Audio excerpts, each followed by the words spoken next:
Friends, మీలో ఎవరైనా కొత్తగా కన్స్ట్రక్షన్ చేపిస్తున్నారా?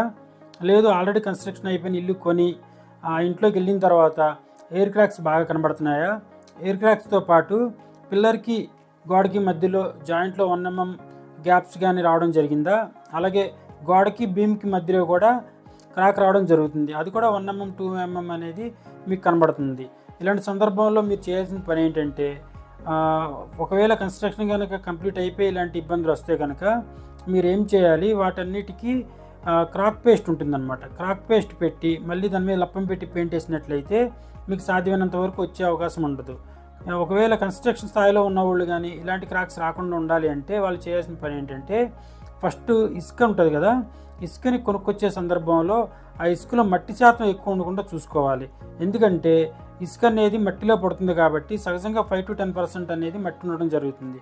ఆ మట్టి శాతం అనేది ఇసుకలో ఎక్కువ లేకపోకుండా ఉన్నట్లయితే ఏమవుతుందంటే, ఇసుకని తీసుకొచ్చి సిమెంట్లో కలిపితే కనుక క్రాక్స్ అనేవి తక్కువ వస్తాయి.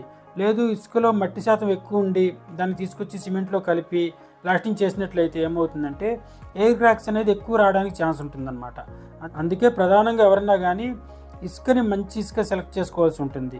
అలాగే బీమ్కి గోడకి క్రాక్స్ రాకుండా ఉండాలంటే కూడా క్రాక్ జాలి ఉపయోగించాల్సి ఉంటుంది. ఆ విధంగా కానీ మీరు క్రాక్ జాలి ఉపయోగించి మంచి ఇసుకని సెలెక్ట్ చేసుకున్నట్లయితే చేపించే కన్స్ట్రక్షన్ ఫ్యూచర్లో క్రాక్స్ రాకుండా ఉంటాయి. ఒకవేళ క్రాక్స్ వచ్చిన దాన్ని ఒకసారి క్రాక్ పేస్ట్తో కనుక ఫిల్ చేసినట్లయితే మీకు మళ్ళీ ఫ్యూచర్లో వచ్చే అవకాశం తక్కువ ఉంటుందన్నమాట. మొత్తంగా అసలు క్రాక్స్ రాకుండా ఉండాలి అంటే అది కన్స్ట్రక్షన్ స్థాయిలోనే ఇంతకుముందు చెప్పినట్టుగా చేయాల్సి ఉంటుంది. Okay friends.